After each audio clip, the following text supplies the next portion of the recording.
Welcome back everyone. D+B TGT math previous year question paper 2024 का आज हम इस वीडियो में डिस्कस करेंगे। आई विश ऑडियो वीडियो सब कुछ अच्छे से क्लियर है। सो let's start our part 2। Part 1 हमारा कंप्लीट हो चुका है जिसमें हम 2014 के प्रीवियस ईयर क्वेश्चन पेपर में के पहले 25 क्वेश्चन जो है वो डिस्कस कर चुके हैं D+B TGT के लिए। So let's continue with the part 2। 26 question से स्टार्ट करेंगे। I hope you like the video. Last तक जरूर बने रहें। अपनी D+B की तैयारी अगर आप कर रहे हो तो don't forget to subscribe this channel. So let's start. बिना टाइम वेस्ट किए स्टार्ट करते हैं। लाइक शेयर सब्सक्राइब जरूर कर देना। So this is our next question, question number 26। Let's continue. A person at the top of a hill observes that the angle of dispersion of two consecutive kilometer stones on a road leading to the foot of the hill were 30 and 60. So यहाँ पे पहली बात तो मैं clear करती हूँ, angle जो मुझे दिए हैं वो 30 डिग्री और 60 डिग्री है। तो वो सिंपल सी बात है। यहाँ पे मुझे जो हिल की हाइट है वो फाइंड आउट करनी है। So let forget this is a hill और जिसकी हाइट मुझे फाइंड आउट करनी है मुझे नहीं पता, ठीक है। और यहाँ पे मेरे पास कोई भी दो स्टोन्स पड़े हैं, this is first stone and this is second stone, और इन दोनों का जो हमारे पास एंगल है वो हमें गिवन है। एक का 60 डिग्री है और दूसरे का 30 डिग्री है। सो ये भी समझना बहुत आसान है। जो एंगल ज्यादा बेंड हुआ है वो 30 डिग्री होगा और दूसरा एंगल कितने डिग्री का होगा, 60 डिग्री का होगा। और इन्होंने कहा है कि ये दोनों लगातार 1 किलोमीटर की डिस्टेंस पर है, मतलब ये जो इतना सा डिस्टेंस आप देख रहे हो दिस इज अबाउट 1 किलोमीटर।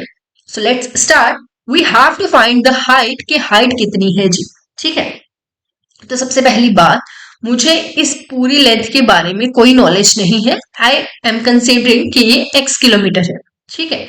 चलो तो फिर स्टार्ट कर देते हैं। अगर हम ए बी, इसको थोड़ा सा इजी करने के लिए नाम दे देते हैं ABCD, और यहाँ पे मैं अब सॉल्व करने जा रही हूँ ट्रायंगल ABC को। अब हम बात कर रहे हैं ट्रायंगल ABC की। अगर आप एग्जाम की तैयारी कर रहे हो तो आपको ये फॉर्मूला अच्छे से आता होगा, दैट इज पंडित, बद्री, प्रसाद, हर, हर, बोले। दिस इज 10th क्लास का चैप्टर है ये, ठीक है। 9th चैप्टर है एनसीईआरटी में। और सोना चांदी तोले, और यहां से हमें बड़ा ही क्लियरली पता चलता है कि जो tan एंगल है, एंगल हमें कितना गिवन है, 60 डिग्री। इस ट्रायंगल में ABC में 60 डिग्री, वो हमारे पास किसके इक्वल होगा, परपेंडिकुलर बाय बेस के इक्वल होगा। परपेंडिकुलर हमारे पास h है, हाइट हमें फाइंड आउट करनी है, और बेस हमारे पास कितना है, x। तो हमारे पास tan 60 की वैल्यू कितनी होती है, √3, that is equals to h by x। और यहां से मैं बड़ा ही क्लियरली आपको बता सकती हूँ कि h की जो वैल्यू है वो √3x है। सो सबसे पहली बात तो ये। अब अगर आप सोच रहे हो कि मुझे सारा क्वेश्चन सॉल्व करना पड़ेगा और आप कॉम्पिटिटिव एग्जाम में बैठे हो, so this is very easy to understand. अगर आपको ये चीज पता चल जाती है, आपको पूरा क्वेश्चन सॉल्व करने की जरूरत नहीं है, क्योंकि यहाँ पे आपको पता चल रहा है √3 मल्टीपल में आएगा और मल्टीपल में सिर्फ एक ही ऑप्शन है, that is option D. So still इसको हम अच्छे से कंप्लीट करते हैं, समझते हैं। ये तो एक लॉजिक था जो आप एग्जाम में यूज कर सकते हैं, ठीक है। सो आगे हम बात करते हैं नेक्स्ट की, that is triangle B D and A. B D and A, यहाँ पे भी सेम फॉर्मूला लगेगा, tan 30 डिग्री, क्योंकि यहाँ पे एंगल जो है वो 30 डिग्री है, that is equals to perpendicular by base. Perpendicular h है और बेस यहाँ पे x प्लस 1 है, क्योंकि अगर ये x किलोमीटर है तो ये 1 किलोमीटर मुझे गिवन है, और 1 बाय √3 जो है वो tan 30 की वैल्यू होती है। यहाँ से मेरे पास h की जो वैल्यू आ जाएगी वो क्या आ जाएगी, √3h, that is equals to x plus 1। अब ये दो इक्वेशंस आपके पास रेडी है। This is your first equation, this is your second equation. आप यहाँ पे क्या करोगे, वैल्यूज को पुट कर दोगे और आंसर आपका रेडी है। सो लेट्स, यहाँ पे मैंने h की वैल्यू यहाँ पे पुट कर दी, तो मेरे पास क्या आया, √3x which is equals to x plus 1, और यहाँ पे मेरे पास 3x जो कि x प्लस 1 के इक्वल आ गया, और x की जो वैल्यू है वो 1/2 आ गई। अगर मैं उस वैल्यू को इसमें पुट करती हूँ तो h की वैल्यू क्या आ जाती है, √3/2। सो जैसे मैंने आपसे कहा था, D is the right answer. So let's continue with the next question, question number 27. So this is your question number 27. अब यहाँ पे मुझे 3 सेट दिए हुए हैं, और ये 3 सेट कौन से हैं, A B C B set है BCD और सी सेट है ADC। अब यहाँ पे मुझे फाइंड आउट क्या करना है, मुझे फाइंड करना है कि ए सेट में से बी सेट को माइनस कर दे और उसकी प्रोडक्ट कर दे बी इंटरसेक्शन सी के साथ। तो यहाँ पे कुछ मुश्किल नहीं है, जब हम ए सेट और बी सेट का माइनस करेंगे तो वो माइनस होता कैसे है। This is my A set ABC, इसमें से मुझे बी सेट के जितने भी एलिमेंट्स हैं उन सबको निकाल देना है। मतलब यहाँ पे A जो B में नहीं है तो मतलब वो तो आएगा। अब यहाँ पे B भी कैंसिल हो जाएगा और C भी कैंसिल हो जाएगा। द रीजन बिहाइंड वो B में है, इसको हम सिमेट्रिक डिफरेंस बोलते हैं। आई विश ये आपको अच्छे से क्लियर हो गया होगा कि दो सेट का सब्ट्रैक्शन या सिमेट्रिक डिफरेंस कैसे फाइंड आउट किया जाता है। सो यहाँ पे सिर्फ एक ही एलिमेंट आएगा दैट इज A, और इसकी मैंने क्या करनी है, प्रोडक्ट करनी है B इंटरसेक्शन C के साथ। और B इंटरसेक्शन C का मतलब क्या है, B इंटरसेक्शन C का मतलब है कॉमन एलिमेंट। दोनों में जो भी एलिमेंट्स कॉमन है बस वही लिखने हैं। और दोनों में कॉमन एलिमेंट्स कौन से हैं, B C में नहीं है, C है बिल्कुल, एंड D है। तो सिर्फ दो ही एलिमेंट्स कॉमन है that is C and D। और जब हम इनकी प्रोडक्ट करते हैं तो प्रोडक्ट कैसे की जाती है, first element with the second element and first element with the last one. So this is my answer. So which option is right here? A, C, A, D, option D. ठीक है, ये मैंने आपको अच्छे से एक्सप्लेन किया ताकि आपको प्रोडक्ट भी समझ आ जाए, इंटरसेक्शन भी समझ आ जाए और सिमेट्रिक डिफरेंस भी समझ आ जाए। अगर आपको ऑलरेडी ये तीनों चीजें आती हैं तो जब आपको पता चला कि सब्ट्रैक्ट करने के बाद सिर्फ एक ही एलिमेंट आएगा, A एलिमेंट आएगा, वो भी स्टार्टिंग में, तो आप देख सकते हो यहाँ पे सिर्फ ए वाला कोई भी नहीं है, यहाँ पे सिर्फ ए वाला लास्ट ऑप्शन ही है D। तो ऐसे एग्जाम ऐसे किया जाता है, कभी भी ट्रिक्स जो है वो कहीं ना कहीं एग्जाम में जाके हम भूल जाते हैं। जो हमारा प्रैक्टिस है जिससे हमारी खुद की नेचुरल स्पीड इंप्रूव होती है वो हमेशा हमारा साथ देती है। समझ में आया? So let's continue with the question number 28। So this is your question number 28। If अगर मैपिंग हो रही है रियल नंबर से रियल नंबर तक is defined by function, function मुझे क्या दिया हुआ है, मॉडुलस फंक्शन दिया हुआ है, देन जो इनवर्स है वो क्या होगा, 1 by mod x minus x 1 by x, या फिर जो फंक्शन का इनवर्स है वो एग्जिस्ट ही नहीं करेगा। सो यहाँ पे मैं आपको बड़ा ही क्लियरली बता देती हूँ, जो हमारा फंक्शन है उसका इनवर्स जो है वो एग्जिस्ट नहीं करेगा। इस चीज को आप ध्यान में रख लें कि जो फंक्शन मोड फंक्शन होता है उसका इनवर्स एग्जिस्ट नहीं करता है। अब आप सोचोगे मैम क्यों नहीं करता, तो ये ऑप्शन हम एज अ पॉइंट अपने माइंड में रख लेते हैं, बट क्यों नहीं करता एग्जिस्ट, द रीजन बिहाइंड। देखिए इन्वर्टिबल फंक्शन का मतलब होता है वो फंक्शन जिसका इनवर्स एग्जिस्ट करता हो। और इन्वर्टिबल फंक्शन कौन सा फंक्शन होता है, अगर एक फंक्शन 1 1 भी है प्लस ऑन टू भी है, अगर एक फंक्शन 1 1 भी है और ऑन टू भी है तो वो फंक्शन इन्वर्टिबल होगा।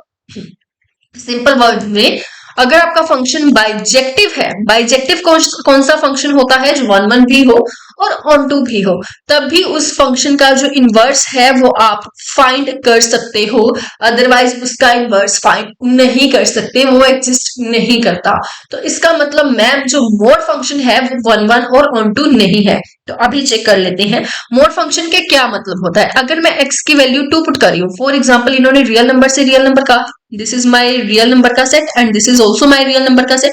यहाँ पे कुछ नेगेटिव नंबर्स भी होंगे, 0 भी होगा और पॉजिटिव भी होगा, एवरीथिंग इज हियर, पॉइंट भी होगा, रेशनल इरेशनल सभी होंगे। मैं कुछ पर्टिकुलर एग्जांपल लेके बता रही हूँ। सिमिलरली यहाँ पे भी सिमिलरली हम कुछ नंबर्स लिख लेते हैं। अगर मैं x की वैल्यू 2 पुट करती हूँ, अगर मैं x की वैल्यू 2 पुट करती हूँ तो मेरी आउटपुट क्या आती है, मैम 2 का मोड तो 2 ही होता है, वेरी इजी। तो बिल्कुल इसकी आउटपुट क्या आ गई, 2 आ गई। ठीक है, अगर मैं x की वैल्यू -2 पुट कर दूं तो -2 का मोड भी तो मैम 2 ही होगा। मतलब यहाँ पे मेरा जो फंक्शन है दैट इज नॉट 1 1। 1 1 फंक्शन क्या होता है, जिसमें हम एक सिंगल मैपिंग होती है, एक का रिलेशन एक के साथ ही है, पर यहाँ पे मुझे -2 और 2 की सेम आउटपुट मिल रही है, this is not 1 1। Similarly -1 put करोगे तब भी 1 आएगा, 1 पुट करोगे तब भी 1 आएगा। Similarly this is not a 1 1 function.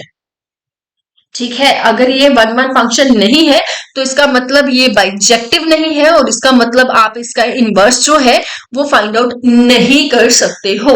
Very clear. चलिए आगे बढ़ते हैं। क्वेश्चन नंबर 29, मास्टर कैटेगरी की तैयारी कर रहे हो तो जरूर देख लेना ये वीडियो। आपकी ओवरऑल जो रिवीजन है वो होती रहेगी। मिक्स क्वेश्चन जो है वहां पे कहीं माइंड स्टक हो जाता है तो ये आपके लिए बहुत सही बैठेगा, ठीक है। सो इनको स्किप मत करना, मास्टर कैडेट वाले भी और DSSB वाले, DGT वाले कोई भी हो तो ये आपके लिए बनी हुई है वीडियो, ठीक है। So the real root of the equation, इस इक्वेशन का रियल रूट इन चारों में से कौन सा होगा। अब देखिए यहाँ पे हमें फाइंड आउट करना है रियल रूट। तो सबसे पहले तो हम क्या इसको पुट करके देख लेते हैं। पुट करने के बाद जो हमारा आंसर आएगा वो हमारा रूट होगा, या इस इक्वेशन के 3 रूट होंगे, ठीक है। बट इस बात का ध्यान रखना है, इस इक्वेशन के अगर 3 रूट्स हैं तो उनमें से रियल रूट कौन सा है। तो रियल रूट की बात कर लेते हैं।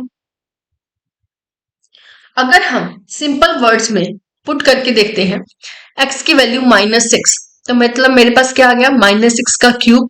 अब देखिए ये मैं क्या कर रही हूँ, ये मैं आपको बड़ा क्लियरली बता दूं। This is the way how you can find the roots in the quantitative exam, ठीक है। कॉम्पिटेटिव एग्जाम में अगर आपको किसी भी चीज का रूट फाइंड आउट करना है तो सबसे इजी मेथड है उसको इक्वेशन में पुट कर लीजिए। अगर वो उस मान लीजिए मेरे पास एक इक्वेशन x + 1 = 0 और मैं आपसे कह रही हूँ चेक करके बताओ क्या x = -1 इसका रूट है। अब आप कहोगे मैम ये तो देखने से ही पता चल रहा है। अब आपको चेक करना है तो कैसे करोगे, आप इस वैल्यू को इसमें पुट कीजिए, पुट करके देखिए क्या ये वैल्यू सेटिस्फाई कर रही है। इफ सेटिस्फाई कर रही है तो यस ये रूट है, अदरवाइज नहीं है। वही सेम प्रोसेस हम यहाँ पे करेंगे। हम हमेशा 4 ऑर्डर्स में ऑप्शंस को पिक करेंगे। जब हम कोई क्वेश्चन बाय ऑप्शन करते हैं तो हमें हमेशा प्रेफर करना है सबसे पहले हम ए ऑप्शन चेक ले, आफ्टर दैट डी ऑप्शन ले, उसके बाद और बी और सी ऑप्शन को चेक करें। दिस इज द वे, थोड़ा सा क्विकली हमें जो आंसर है वो मिल जाता है। बाकी लेट्स कंटिन्यू। -6 जो है -6 और उसके बाद यहाँ पे भी मैं x की वैल्यू पुट कर रही हूँ +9। अब इस एक वीडियो में मैं बहुत कुछ बता रही हूँ तो छोड़ना मत, ठीक है। सो अगर हम 6 को 3 टाइम्स मल्टीप्लाई करते हैं तो हमारे पास क्या आएगा, 6 × 6 36 होता है, और अगर इंटू 6 करेंगे तो -216 आ जाएगा, यहाँ पे +36 एंड +9। अब यहाँ पे मैं कैलकुलेशंस करके प्लस माइनस करके अपना समय बर्बाद नहीं करूंगी। मुझे बड़ा क्लियरली नजर आ रहा है कि this is not satisfying my equation, क्योंकि इसको सॉल्व करने के बाद मुझे 0 तो नहीं मिलने वाला, तो मतलब this is not my answer. After that I will pick up my last option, that is option D. तो ऑप्शन डी मेरे पास है -3। तो -3 को जब हम करते हैं, -3 का cube -6 -3 +9, so let's solve it. यहाँ पे -27 आएगा एंड +18 आएगा and +9 which is very clear is equal to 0। तो यहाँ पे मेरे पास एक ऑप्शन मुझे बड़ा ही क्लियरली मिल गया, दैट इज -3। -3 एक रियल नंबर है और इक्वेशन में पुट करने के बाद वो सेटिस्फाई हो रहा है, तो इसका मतलब ये इसका एक रियल रूट है। तो यहाँ पे आप बहुत ज्यादा डिटेल में जा सकते थे, डिस्क्रिमिनेंट फॉर्मूला लगा सकते थे, बट आपका एग्जाम, आपका जो टाइम है, एग्जाम टाइम है, वो आपको इतनी परमिशन नहीं देता है। समझ में आया। सो बहुत सारी चीजें होती है, हमें ये देखना होता है कि कौन सा हमें क्वेश्चन बाय ऑप्शन करना है, कौन सा डिटेल में करना पड़ेगा, कहाँ पे फॉर्मूला लगेगा, कहाँ पे हमें अपना क्वेश्चन माइंड में ही सॉल्व कर लेना है, कहाँ पे कैलकुलेशन स्किप करनी है। इन सारे पॉइंट्स को ध्यान रख के हमेशा जो एग्जाम है वो क्रैक किया जाता है। So let's continue with the question number 30। The digit in the unit place of this, यहाँ पे जो यूनिट प्लेस होगा वो क्या होगा अगर आप इसकी पावर कर देती हो। देखिए सबसे पहली बात तो इसकी जो पावर है, जब भी हम यूनिट प्लेस की बात करते हैं इसकी पावर को हमेशा डिवाइड किया जाता है 4 के साथ। इसका रीजन क्या है सब बताते हैं। देखिए पहले इस क्वेश्चन को सॉल्व करते हैं और देखते हैं क्या आंसर आएगा, ठीक है। सो इसको हम डिवाइड करेंगे 4 के साथ। 4 के साथ जब मैंने इसको डिवाइड किया, खैर ये बच्चों वाला काम है बट करके दिखाना पड़ेगा। सो दिस इज सबसे पहले 2 पे गया, आफ्टर दैट मेरे पास कितना आ गया 3, तो 0 पे जाएगा और उसके बाद 34। और जब मैंने इसको सॉल्व किया तो मेरे पास कुछ रिमाइंडर बचा, दैट इज 2। मतलब क्या है, मतलब अगर मैं 5 की पावर 8 3 2 कर देती हूँ और इनटू मैं 5 की पावर 2 लिख लेती हूँ जो मेरे पास रिमाइंडर आया है, तो मुझे नहीं लगता कोई यहाँ पे प्रॉब्लम है, क्योंकि अगर मैं इन दोनों को कंबाइन करूंगी तो पावर 8 3 4 आ जाएगा, ठीक है। अब यहाँ पे जो पावर है वो पूरी पूरी 4 के साथ डिवाइड हो रही है, इसका मतलब 110%। इसका जो यूनिट डिजिट होगा 110% इसका जो यूनिट डिजिट होगा वो 1 होगा। तो यहाँ पे आपको एफर्ट्स करने की जरूरत नहीं है, यहाँ पे आपका काम वही रुक गया। इसका यूनिट डिजिट तक मुझे मतलब था वो 1 आएगा, क्योंकि इसकी जो पावर है वो 4 के साथ प्रॉपर्ली डिवाइड हो रही है। सो यूनिट प्लेस में अगर आपके पास कोई भी नंबर आता है, एक और एग्जांपल मैं कोशिश करूंगी लेने की। अब यहाँ पे 5 स्क्वायर है, अब आप सोचोगे मैम 5 स्क्वायर तो 25 होता है, और इसका यूनिट प्लेस और इसका आगे कोई भी नंबर हो, हमें तो यूनिट प्लेस बताना है ना। मल्टीप्लाई करोगे 5 को 1 के साथ तो कितना आएगा 5, मतलब आपका जो राइट आंसर है वो ऑप्शन ए है 5। तो अगर आपने किसी भी हाईएस्ट से हाईएस्ट पावर का भी आपने क्या करना है, यूनिट प्लेस फाइंड आउट करना है, सो चेक कि वो जो पावर नंबर है वो 4 के साथ डिवाइड हो रहा है या नहीं हो रहा है। अगर वो 4 के साथ डिवाइड हो रहा है मतलब उसका यूनिट प्लेस 1 होगा, अगर नहीं हो रहा है तो उसमें से जो रिमाइंडर है उसको निकाल दीजिए। समझ में आया? अच्छा क्वेश्चन था। क्वेश्चन नंबर 31, यहाँ पे क्या हमसे पूछा गया है, यहाँ पे पूछा गया है द वैल्यू ऑफ द 13, यहाँ पे मैं लिख देती हूँ दोबारा, sine 13 pi by 4। So this is the is same as the value of, तो ये किसके साथ बिल्कुल सेम होगी वैल्यू, इन चारों में से।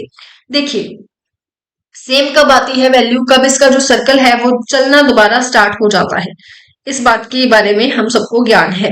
ठीक है, अगर हम बात करें तो कहाँ पे आपका जो सर्कल है वो दोबारा चलना शुरू होगा मैम 2 पाई ऐड करने के बाद। समझ में आया? मतलब अगर ये मेरे पास ग्राफ है, ये 90 डिग्री का एंगल बनाएगा, ये 180, ये 270, ये 360, मतलब यहाँ पे क्या हो गया 2 पाई हो गया है ना पूरा का पूरा। तो 2 पाई के बाद दोबारा से सर्कल जो है वो चलना शुरू होगा। तो यहाँ पे मुझे ये देखना है कि 2 पाई के साथ कौन सा नंबर यहाँ पे आएगा। So let's continue. अगर मैं 2 पाई में 5 पाई प्लस 4 को ऐड कर देती हूं तो मेरे पास बड़ा ही सही 13 पाई बाय 4 आ जाता है। सो इसका मतलब बड़ा ही क्लियर है, जो ऑप्शन 5 पाई बाय 4 है वो मेरा राइट आंसर होगा। इजी, क्लियर, यस और no?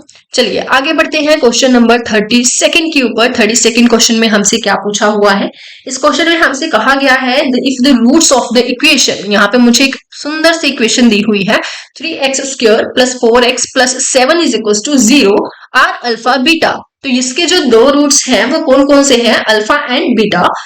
The value of the 1 by alpha plus 1 by beta मेरे पास कितनी होगी। तो यहाँ पे ना दो तरीके हैं। अब कुछ साथी सोचेंगे इसके रूट निकाल लो, रूट निकाल के उनको रेसिप्रोकल कर दो और बाद में एडिशन कर दो। इतना डीपली नहीं जाना है, क्योंकि अगर आप 1 बाई अल्फा और 1 बाई बीटा को एल्सियम लोगे तो नीचे आएगी प्रोडक्ट और ऊपर आएगा एडिशन। तो नीचे आएगी प्रोडक्ट और ऊपर आएगा एडिशन। तो यहाँ पे मेरे पास मुझे क्या चाहिए, मुझे चाहिए सम ऑफ रूट्स, और मुझे सम ऑफ रूट्स को डिवाइड कर देना है प्रोडक्ट ऑफ रूट्स के साथ, if I am not wrong, है ना। तो मुझे सम ऑफ रूट्स को प्रोडक्ट ऑफ रूट्स के साथ क्या कर देना है, डिवाइड कर देना है। अब as we all know that, हम छोटे बच्चे नहीं हैं, हम सबको पता है कि अगर हमें सम ऑफ रूट्स फाइंड करना है तो वो किसके इक्वल होता है जी, that is equals to alpha plus beta, that is equals to minus B over A. Ma'am ये कहां से आया, हमारे पास अगर कोई भी क्वाड्रेटिक इक्वेशन है ax plus B X plus C is equal to 0, तो माइनस बी ओवर ए हमेशा सम ऑफ रूट्स के इक्वल होता है। और यहाँ पे मेरे पास क्या आ जाएगा, -4/3, क्योंकि यहाँ पे b की वैल्यू कितनी है 4 और a की वैल्यू कितनी है 3। Similarly as we all know that product of roots, तो प्रोडक्ट ऑफ रूट्स किसके इक्वल होता है, this is product of roots, जिसको हम अल्फा इंटू बीटा कह सकते हैं, always equals to c by a। c की वैल्यू कितनी है 7 और a की वैल्यू कितनी है 3। और मैंने आपसे क्या कहा था, इन दोनों को डिवाइड कर दीजिए, sum of roots and product of roots. लीजिए हो गया -4/7, मतलब ऑप्शन बी। इजी। अब यही सिमिलर क्वेश्चन आपको कुछ इस तरीके से नजर आ रहा है क्वेश्चन नंबर 33 में। क्वेश्चन ऑलमोस्ट सिमिलर है। The roots of the equation, अब इस इक्वेशन के दो रूट्स हैं अल्फा एंड बीटा, देन वो इक्वेशन बताइए जिसके ये वाले रूट्स होंगे 1 by alpha and 1 by beta. देखिए अब आप सोच के देखिए, अगर इसके अल्फा और बीटा रूट्स हैं तो इसका मतलब क्या हो गया, अल्फा प्लस बीटा मेरे पास किसके इक्वल आएगा, -b ओवर a के इक्वल आएगा सम ऑफ रूट्स, और प्रोडक्ट ऑफ रूट्स मतलब alpha into beta c by a के इक्वल आएगा। इजी। मुझे उसी इक्वेशन के बारे में बात करनी है जिसके रूट क्या होंगे 1 by alpha and 1 by beta. चलिए तो यहाँ पे मेरे पास अब नए रूट्स कौन से हैं, 1 by alpha and 1 by beta. तो इसका मतलब क्या है, मेरे पास कोई ऐसी इक्वेशन बनेगी जिसमें मैं कह सकती हूँ कि x minus 1 by alpha and x minus 1 by beta that is equal to 0। तभी यहाँ पे मेरे पास वैल्यूज 1 बाय अल्फा और 1 बाय बीटा आएंगी। और इसको थोड़ा बहुत इवेल्युएट कर लेते हैं। सो एक्स स्क्वायर, तो यहाँ पे मेरे पास बन जाएगा माइनस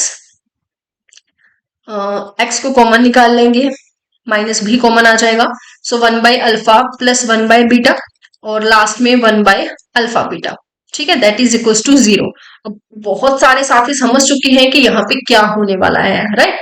तो यहाँ पे मेरे पास क्या आएगा, एक्स स्क्वायर, मैंने एलसीएम ले लिया तो मेरे पास क्या बना, beta plus alpha by alpha beta, इन सब के साथ x आएगा और प्लस 1 बाय अल्फा बीटा। अब आप अगर ये सोच रहे हो कि मैम प्रोडक्ट की वैल्यू पुट कर दो और एडिशन की वैल्यू पुट कर दो, तो बड़ा सही जा रहे हो। यही हमें अब यहाँ पे करना है। ठीक है, तो मेरे पास क्या आएगा, एक्स स्क्वायर माइनस एडिशन क्या था, माइनस माइनस प्लस हो जाएगा b ओवर a, और प्रोडक्ट मेरे पास क्या थी, c ओवर a, साथ में x आएगा plus 1 by c over a is equal to 0। तो यहाँ पे a के साथ a कैंसिल हो गया, x square plus b over c x, और यहाँ पे मेरे पास क्या आ गया, a ओवर c।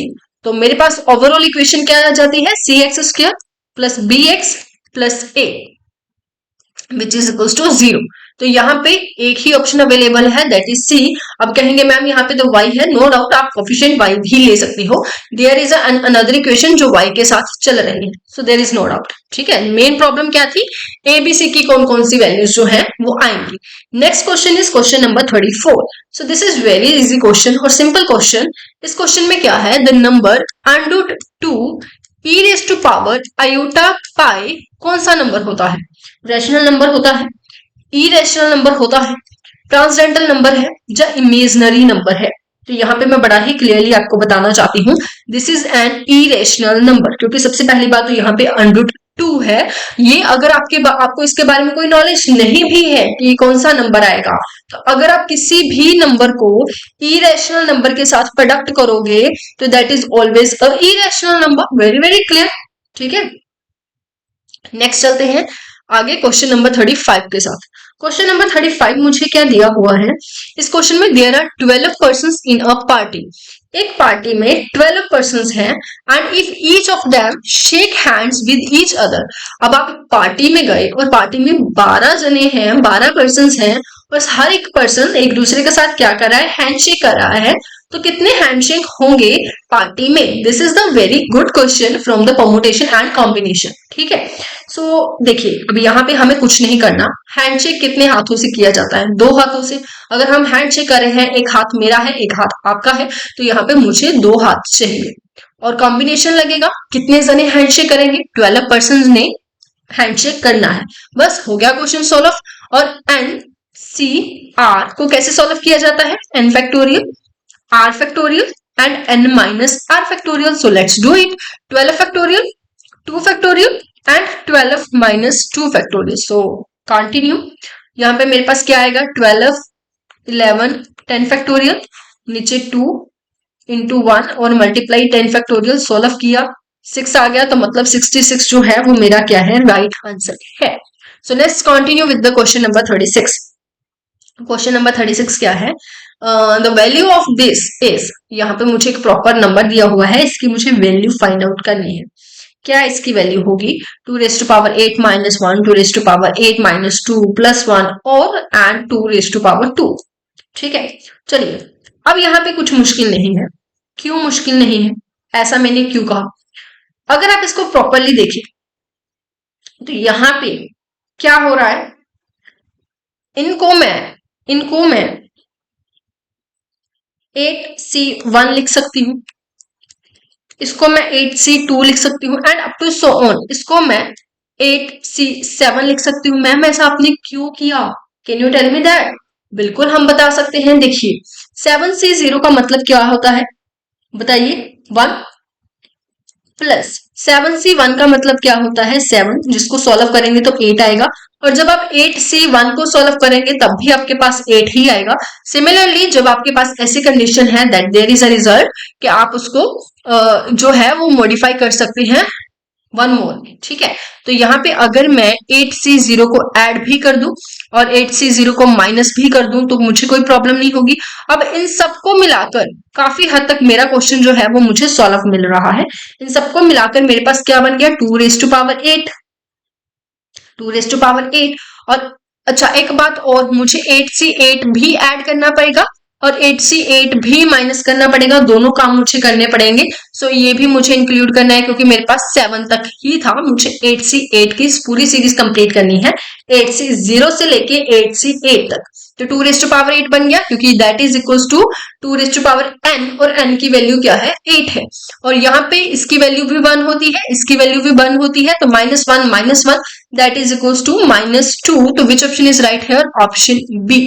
इजी, बहुत इजी था, डिफिकल्ट बिल्कुल भी नहीं था। So let's move on.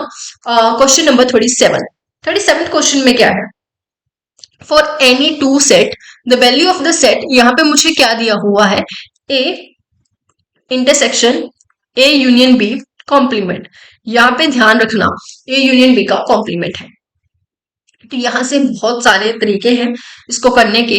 अगर मैं ए सेट ले लेती हूँ लाइक 1 2, एग्जाम्पल लेके बता रही हूँ, और मैं बी सेट ले लेती हूँ लाइक 2 3, और अगर मैं यूनिवर्सल सेट ले लेती हूँ that is 1 2 3 4 5। Just wait for 1 minute, just wait for 1 minute.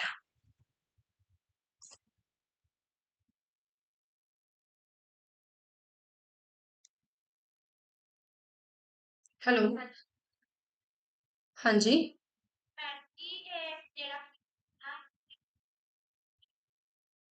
Plane लगाना बेटा।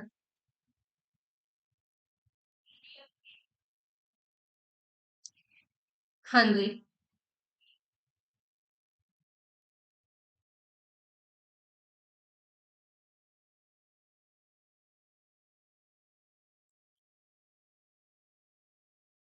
सो sorry for disturbance, let's continue.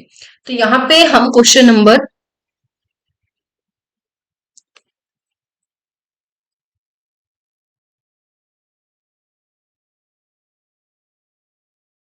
कौन सा डिस्कस कर रहे थे, 37। तो 37 क्वेश्चन में हम मैंने आपके सामने कुछ एग्जांपल ली थी, that is for example A set B set. B set मेरे पास कौन सा है, 2 and 3। And for example there is a universal set, क्योंकि कॉम्प्लीमेंट फाइंड करना है तो यूनिवर्सल सेट भी चाहिए, 1 2 3 4 एंड 5। ठीक है, तो यहाँ पे मुझे जो जो काम करना है वो करते हैं और देखते हैं मेरे पास आंसर क्या आएगा। ठीक है, so this is the best way. तो यहाँ पे पहली बात तो ए यूनियन बी करनी है। ए यूनियन बी मेरे पास क्या आएगी, मतलब सभी जो सेट हैं, जो भी एलिमेंट्स हैं उनको कंबाइन कर लेते हैं, और मुझे ए यूनियन बी का कॉम्प्लीमेंट चाहिए। तो मुझे ए यूनियन बी का जो कॉम्प्लीमेंट मिलेगा that is equals to 4 and 5। Complement का क्या मतलब होता है, यूनिवर्सल सेट में से उस सेट को माइनस कर दीजिए जिसका मुझे कॉम्प्लीमेंट चाहिए। तो 1 2 3 तो मेरे पास था, पीछे क्या रह गया, 4 एंड 5, तो मतलब 4 5 मेरे पास कॉम्प्लीमेंट आ गया। अब मुझे इसकी क्या करनी है, इंटरसेक्शन कर देनी है ए के साथ। This is my A set, this is my A union B complement set, और इन दोनों का अगर हम इंटरसेक्शन करेंगे तो रिजल्ट क्या आ रहा है, 5। तो मीन्स ऑप्शन सी। क्लियर, चलिए आगे बढ़ते हैं क्वेश्चन नंबर 38 के साथ। क्वेश्चन नंबर 38 में क्या गिवन है, देयर इज अ 3 वर्टिसेस। ये मेरे पास एक ट्रायंगल है, ठीक है। इस ट्रायंगल में मेरे पास अगर कुछ वर्टिसेस गिवन है और मुझे इसका एरिया फाइंड करना है तो बहुत इजी होता है। कैसे फाइंड किया जाता है, देखिए x1 y1 लेट कर लीजिए, मुझे वर्टिसेस गिवन है x1 y1 x2 y2 x3 y3। तो ये वर्टिसेस गिवन है और मुझे एरिया फाइंड करना है। So area of the triangle किसके इक्वल होगा, that is equal to 1/2। Determinant find करना आई विश सबको आता है, मैट्रिसेस एंड डिटर्मिनेंट चैप्टर बहुत इजी था। सो यहाँ पे मेरे पास क्या आएगा, x1 y1 x2 y2 and x3 y3, और साथ में जो थर्ड कॉलम है that is equals to 1 1 and 1। तो इसका डिटर्मिनेंट फाइंड आउट करेंगे और मेरे पास एरिया जो है वो फाइंड आउट हो जाएगा। तो यहाँ पे मुझे फर्स्ट पॉइंट कितना गिवन है, 2 7। यहाँ पे मुझे सेकंड पॉइंट कितना गिवन है, 5 1। और थर्ड पॉइंट मुझे x और 3 गिवन है, और एरिया मुझे दिया हुआ है 18। तो लीजिए कंटिन्यू करते हैं। तो यहाँ पे सबसे पहली बात तो यहाँ पे मुझे 18 that is equals to 1/2, points को पुट करेंगे 2 7 1। थर्ड पॉइंट मेरे पास क्या है, 5 1 एंड 1 x 3 एंड 3। तो यहाँ पे सबसे पहली बात तो इधर जाएगा तो 36 हो जाएगा। कैलकुलेशन अब यहाँ पे करनी पड़ेगी। अगर आपको लगता है आप इजी बना सकते हो तो मैं यहाँ पे ऑपरेशन भी लगा सकती हूँ। दोनों का सब्ट्रैक्ट कर दीजिए, दोनों का सब्ट्रैक्ट करके भी मेरे पास आंसर आ जाएगा। तो मेरे पास क्या बन गया, मैं यहाँ पे कर रही हूँ R2 में चेंज, R2 माइनस R1। तो ये सारा कुछ मैट्रिसेस एंड डिटर्मिनेंट का है, आपको आना चाहिए, ठीक है। -6 एंड 3, x 3 एंड 3। तो अब मैं कर रही हूं R3 में चेंज, C3 में चेंज, C3 में चेंज, C3 माइनस C2, ताकि मेरा क्वेश्चन जो है वो इजी हो जाए। C3 में चेंज, C3 माइनस C2 नहीं हो सकता। चलिए यहीं पे डिटर्मिनेट कर देते हैं, आगे थोड़ा सा कॉम्प्लिकेटेड है। कॉम्प्लिकेटेड नहीं है मतलब ऑपरेशन नहीं लगेगा। तो यहीं पे डिटर्मिनेट कर दीजिए। डिटर्मिनेट कैसे होता है, सबसे पहले इसके अकॉर्डिंग करते हैं, दैट इज 1 9 प्लस 6x, ठीक है। जीरो का लिखने की जरूरत नहीं है। और उसके बाद थर्ड वन प्लस 3, ये रो गई, ये कॉलम गया, तो मेरे पास कितना आ गया, -12 plus 14 that is equal to 36। तो मेरे पास क्या आया, 9 plus 6x, 3 2 6 which is equal to 36। तो यहाँ पे मेरे पास x की वैल्यू क्या आ जाती है, x की वैल्यू मेरे पास बड़ी ही क्लियर है। 6x is equals to 30 minus 9 which is 21।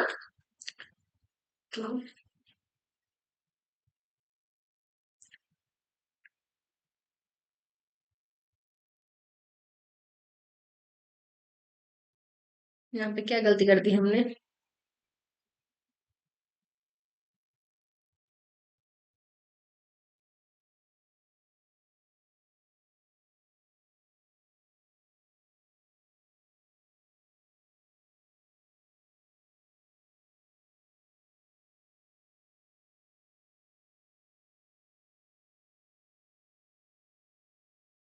यहाँ पे 21 आएगा, सॉरी फॉर दैट, यहाँ पे 21 आएगा। और अगर यहाँ पे 21 आएगा तो 9 इंटू 3 27 हो जाएगा। और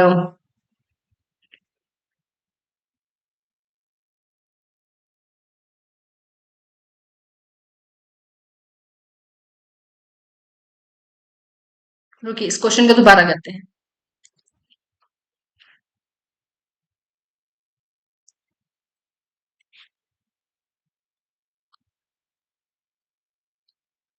x 3 and 1 which is equal to 18। So यहीं पे पहले ऑपरेशन लगा लेते हैं, माइनस कर देता, ओके।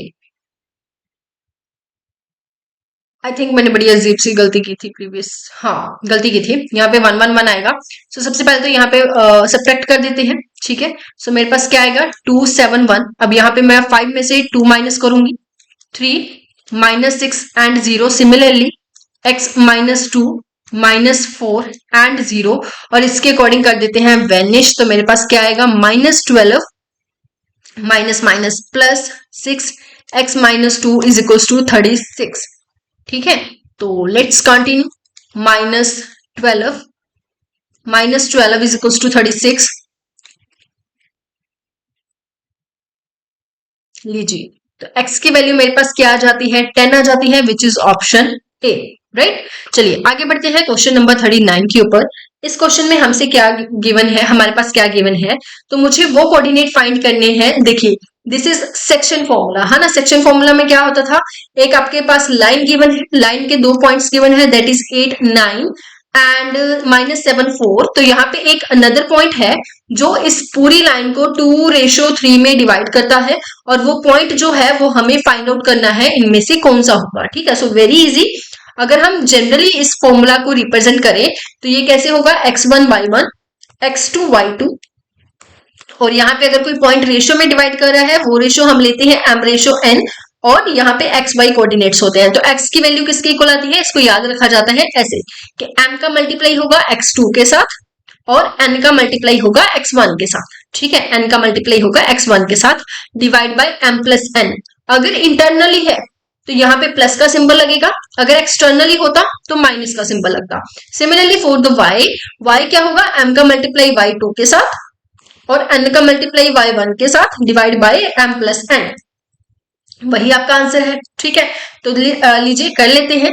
अब यहाँ पे मैं 2 का मल्टीप्लाई -7 के साथ करूंगी। सबसे पहले x की वैल्यू निकालने के लिए 2 का मल्टीप्लाई -7 के साथ होगा और प्लस 3 का मल्टीप्लाई 8 के साथ होगा, राइट। तो 3 का मल्टीप्लाई 8 के साथ करेंगे, डिवाइड बाय 2 + 3 हो जाएगा। सो कर लेते हैं सॉल्व। -14 24 डिवाइड बाय 5, जब मैंने सॉल्व किया तो मेरा आंसर 2 आ गया। तो यहाँ पे जो भी फर्स्ट ऑप्शन 2 नहीं दे रहा वो रॉन्ग है, इन दोनों में से कोई राइट आंसर होगा। ठीक है, तो लीजिए अब हम y की वैल्यू फाइंड आउट कर लेते हैं। y की वैल्यू कौन सी होगी, 2 का मल्टीप्लाई होगा 4 के साथ एंड 3 का मल्टीप्लाई होगा 9 के साथ और डिवाइड बाय 5 आएगा। 2 + 3 20 + 27 divide by 5, sorry 4 2 8 divide by 5। तो मेरे पास कुल मिला के कितना आ गया, 35 डिवाइड बाय 5। सॉल्व किया तो पॉजिटिव आंसर आ रहा है, दैट इज 2 and 7, राइट। लीजिए question number 40, two angles of the and आइसोस्केल ट्रायंगल्स आर ऑलवेज। देखिए आइसोस्केल ट्रायंगल्स का मतलब क्या होता है कि इसकी जो दो साइड्स हैं वो आपस में इक्वल होंगी। अगर ये 6 सेंटीमीटर है तो ये भी 6 सेंटीमीटर होगी, दोनों साइड्स आपस में इक्वल होंगी। अगर दोनों साइड आपस में इक्वल है तो इसके सामने वाला जो एंगल है और इस साइड के सामने वाला जो एंगल है तो ये नेचुरली ये दोनों भी आपस में इक्वल होंगे। तो दो एंगल आइसोस्केल ट्रायंगल के क्या होते हैं, इक्वल होते हैं। सो क्वेश्चन नंबर 41, इस क्वेश्चन में क्या गिवन है, the solution set of this is. इसका सोल्यूशन सेट क्या होने वाला है इनमें से। अब यहाँ पे क्वेश्चन को करने के कई तरीके हैं, ठीक है, तो कोशिश करते हैं सबसे इजीएस्ट तरीके को फॉलो करें। सोल्यूशन का मैंने आपको क्या मतलब बताया था कि उसमें सेटिस्फाई करेगा, वैल्यू उसमें सेटिस्फाई करेगी। अब यहाँ से माइनस में इन्फिनिटी से लेके -4 तक की वैल्यू है, मतलब -3 इसमें एग्जिस्ट जो है वो नहीं करता और -3 जो है -5 जो है वो इसमें एग्जिस्ट करता है इस इंटरवल में। तो लीजिए -5 वैल्यू इसमें पुट करके देख लेते हैं, अगर वो वैल्यू सेटिस्फाई कर जाती है तो ये हमारा आंसर हो सकता है। So this is a way easiest way. तो 2 -5 + 3 देखते हैं कि इसको सॉल्व करने के बाद मेरा जो आंसर आएगा क्या वो 5 से ग्रेटर आएगा। बिल्कुल मेरा आंसर जो है देखिए -10 + 3 मतलब 7, 7 का मोड करेंगे नेगेटिव पॉजिटिव हो जाएगा तो मतलब 5 से ग्रेटर है। तो मतलब ये तो हमारा सेटिस्फाई कर रहा है, बट यहाँ पे यूनियन भी गिवन है तो इसको भी चेक कर लेते हैं क्या 1 से लेके इन्फिनिटी तक क्या बिलोंग करता है, 2 बिलोंग करता है जी। पुट करके देख लीजिए क्या 2 इसमें सेटिस्फाई करेगा, बिल्कुल सेटिस्फाई करेगा, मतलब ऑप्शन जो सी है वो सही है। इसमें के जो एलिमेंट है और इसके जो एलिमेंट है वो दोनों ही इसके सोल्यूशन सेट में कंसीडर होते हैं, राइट। अगला क्वेश्चन, क्वेश्चन नंबर 42, फंक्शन दिया हुआ है द रियल फंक्शन, देन इसकी जो वैल्यू है वो किसके इक्वल होगी, फंक्शन ऑफ फंक्शन 2 में। तो सबसे पहली बात तो फंक्शन ऑफ 2 निकाल लेते हैं। फंक्शन ऑफ 2 का मतलब क्या है, इसमें हमें x की जगह पे क्या पुट कर देना है, 2 पुट कर देना है। तो लीजिए फंक्शन में x की जगह पे 2 पुट कर देते हैं। तो यहाँ पे मेरे पास क्या आ गया, 2 + 1 divide by 2 - 1 that is equal to 3।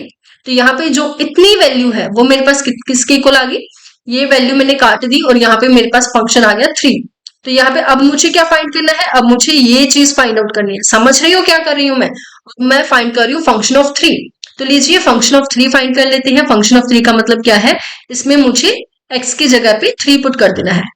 इसमें मुझे x की जगह पे जब मैंने 3 पुट किया तो सॉल्व करके कितना आ गया 2। अब इसका मतलब ये सारी की सारी वैल्यू 2 की इक्वल है। अब मुझे फंक्शन ऑफ 2 फाइंड करना है और फंक्शन ऑफ 2 मैं फाइंड ऑलरेडी कर चुकी हूँ, दैट इज इक्वल टू 3। ठीक है, लीजिए which one of the following does not exist. अभी इनमें से कौन सा है जो एग्जिस्ट ही नहीं करता है। तो बड़ा ही सिंपल सा आंसर है इसका, अगर आप इसको ध्यान से समझने की कोशिश करें। देखिए तो सबसे पहले एग्जांपल ही हमारा आंसर है, दिस इज माय आंसर। अब ये आंसर आया कैसे, देखिए तो लेफ्ट लिमिट और राइट लिमिट जब इक्वल होंगी तब लिमिट एग्जिस्ट करेगी, यही बात होती है ना। तो जब हमें ये प्रूफ कर देते हैं कि लेफ्ट लिमिट और राइट लिमिट एग्जिस्ट ही नहीं करती, limit extends to 0, limit extends to 0 का मतलब क्या है, जब हम लेफ्ट लिमिट लेंगे तो मतलब हम 0 से बहुत छोटी वैल्यू लेंगे। 0 से छोटी वैल्यू क्या होगी, 0 से छोटी value according to mode negative होगी और डिवाइड बाय h सोल्व किया तो -1 आ गया।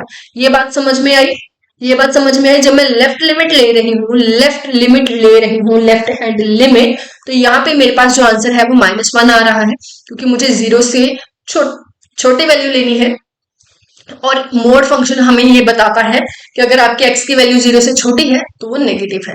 सिमिलरली अगर मैं राइट लिमिट की बात करूं तो लिमिट, अगर मैं राइट लिमिट मतलब 0 से बड़ी लिमिट ले रही हूं मतलब पॉजिटिव, तो मोड फंक्शन हमें क्या कहता है कि आपका जो नंबर है वो पॉजिटिव होगा और दोनों ही आपस में इक्वल नहीं है, मतलब this limit does not exist.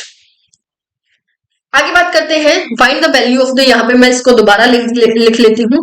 Limit x tends to infinity that is 1 plus 3/x raise to power x। इसकी मुझे वैल्यू उनको फाइंड आउट करके देनी है। देखिए इसको मैं जनरली लिख रही हूँ कि अगर मेरे पास कुछ भी हो, limit x tends to infinity हो, जस्ट 0 हो, और मुझे कुछ इस फॉर्मेट में फंक्शन गिवन है 1 प्लस फंक्शन और उसकी पावर कुछ अनदर फंक्शन गिवन है, तो मुझे क्या करना है, मेरा आंसर क्या होगा, e raise to power limit x tends to infinity दोनों फंक्शंस का multiply, that's it, this is my answer. और कुछ करने की जरूरत नहीं है।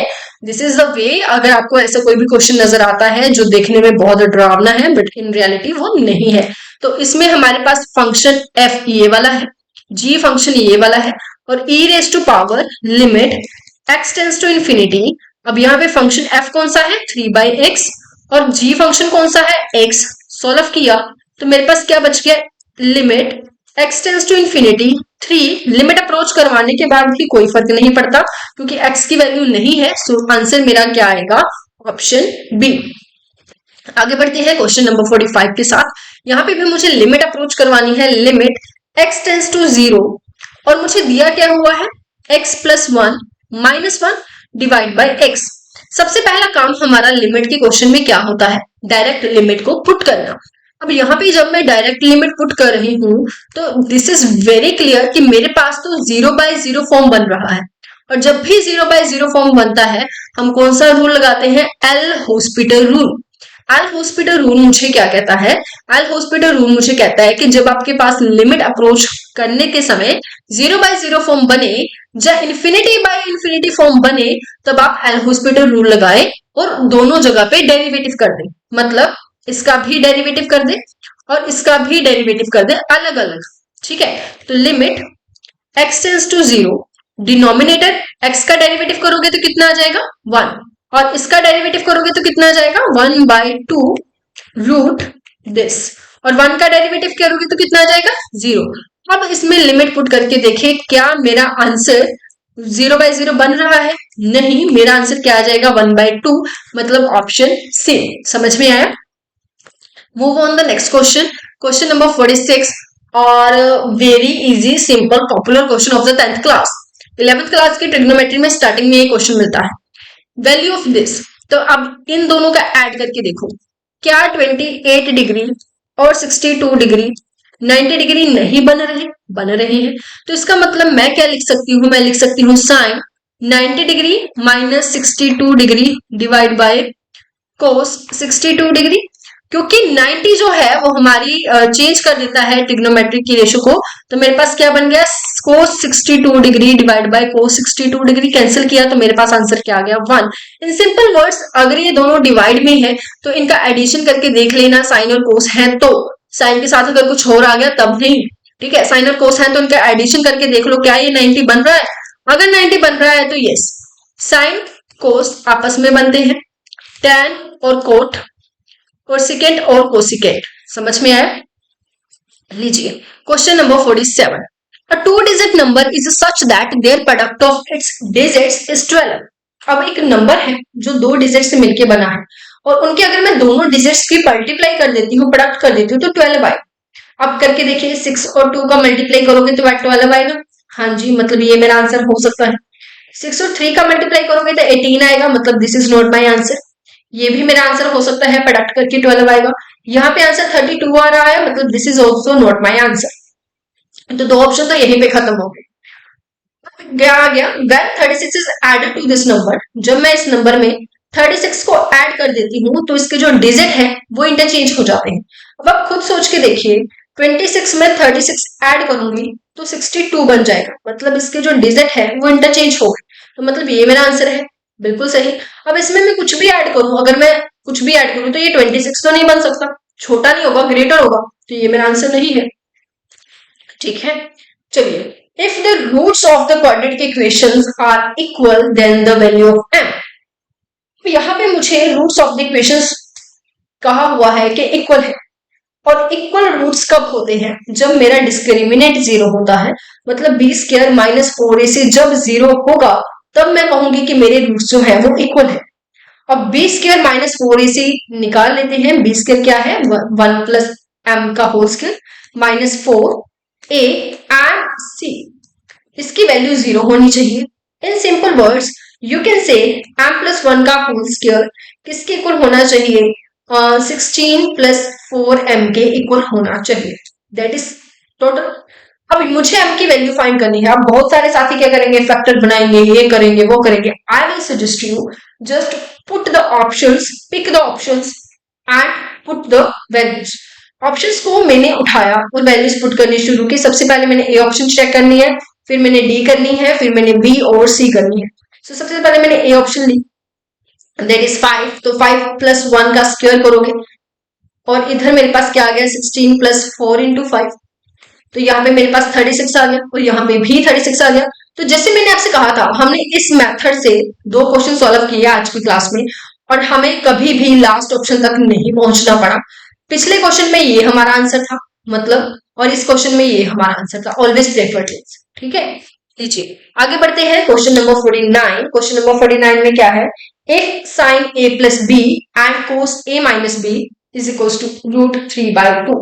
अब ये बहुत इजी है, देखने में कॉम्प्लिकेटेड लग रहा होगा अगर आप सोचें तो। इसको बाय ऑप्शन भी किया जा सकता है, इसको डायरेक्ट भी किया जा सकता है। दोनों ही मेथड जो है वो बिल्कुल भी लेंथी नहीं है। बाय ऑप्शन भी कर सकते हो। मैंने ऑप्शंस उठाई और इसमें पुट की और देखा क्या मेरी वैल्यू आ रही है। बाय ऑप्शन जैसे 45 और 15 है, तो अगर मैं बाय ऑप्शन जाऊंगी तो सबसे पहले मैं ए ऑप्शन चेक करूंगी। तो a प्लस बी किया तो मेरे पास क्या आ गया? Sine 60 degree. और बिल्कुल सही मैम, 60 डिग्री की वैल्यू यही होती है। और a माइनस बी करेंगे तो cos 30 degree, and you are also right ma'am, cos 30 की भी वैल्यू यही होती है। So this is my A option. Direct अगर आप इसको करते तो बिल्कुल वैसे ही होता। a प्लस बी की वैल्यू हमारे पास 60 आ जाती है, a माइनस बी की वैल्यू 30 आ जाती है, और उसको सॉल्व कर। ठीक है, चलिए। So today is last question but not the least question, very good question. So इस क्वेश्चन में मेरे पास क्या है? इस क्वेश्चन में मुझे दिया हुआ है value of limit n tends to infinity. यहाँ पे मुझे दिया है 1 plus 2 plus 3 and up to so on n, which is divided by n square. तो यहाँ पे 1 प्लस 2 प्लस 3 प्लस जो n है, इसका मेरे पास डायरेक्ट एक आइडेंटिटी है। वो आइडेंटिटी मेरे पास क्या है? Limit n tends to infinity that is equal to n plus 1 by 2, जिसको मैं बाय n स्क्वायर भी लिख सकती हूँ। तो कुल मिला के यहाँ पे मेरे पास क्या बन गया? n square by plus n and 2n square. अब जिन्होंने मास्टर कैडर की क्लासेस लगाए हैं दे सेड मैम ये तो मिंटू का क्वेश्चन है, और जिन्होंने नहीं लगाई दे विल भी, क्या करे अब इसको दोनों तरीके से कर सकते हैं। आप एल हॉस्पिटल रूल लगा के भी कर लें, और हमारे पास एक छोटा सा ट्रिक है वो भी कर सकते हैं। अब यहाँ पे न्यूमिनेटर की डिग्री क्या है? न्यूमिनेटर की डिग्री है 2 और डिनोमिनेटर की डिग्री क्या है? मैम डिनोमिनेटर की डिग्री भी तो 2 है। अब मैं देख रही हूँ कि दोनों की जो डिग्री है वो सेम है।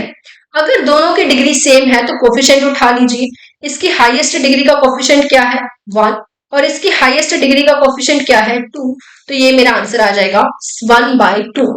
नहीं यकीन हो रहा? एल हॉस्पिटल लगा के देखना है तो एल हॉस्पिटल लगा के देख लीजिए। ऊपर मैंने डेरिवेटिव किया तो कितना आ गया? 2n प्लस 1 आ गया। डिनोमिनेटर में मैंने डेरिवेटिव किया क्योंकि 0/0 जो इन्फिनिटी बाय इन्फिनिटी फॉर्म में हम ऐसे ही करते हैं। तो यहाँ पे भी मेरे पास क्या है? Limit n tends to infinity. यहाँ पे भी इन्फिनिटी बाय इन्फिनिटी फॉर्म बन रहा है, तो हमें एक बार और एल हॉस्पिटल रूल लगाना पड़ेगा। एक बार और एल हॉस्पिटल रूल लगाएंगे तो मेरे पास क्या बन जाएगा? 2/4 कट कटा के 1/2, और लिमिट अप्रोच करवाने से फर्क नहीं पड़ता। Option C is the right answer. So this is the way जिससे आप अच्छा खासा क्वेश्चन बड़ी इजीली कर सकते हो। Right, clear? आई विश आज की जे क्लास जो है वो आपको पसंद आई होगी। If you like the video please don't forget to like, please maximum share जो DSSB की तैयारी कर रहे हैं, एंड सब्सक्राइब जरूर कर लीजिएगा। सून आपके साथ क्या होगी, नेक्स्ट 25 क्वेश्चंस की हम वीडियो जो है लेके आएंगे। Thanks for watching, take care.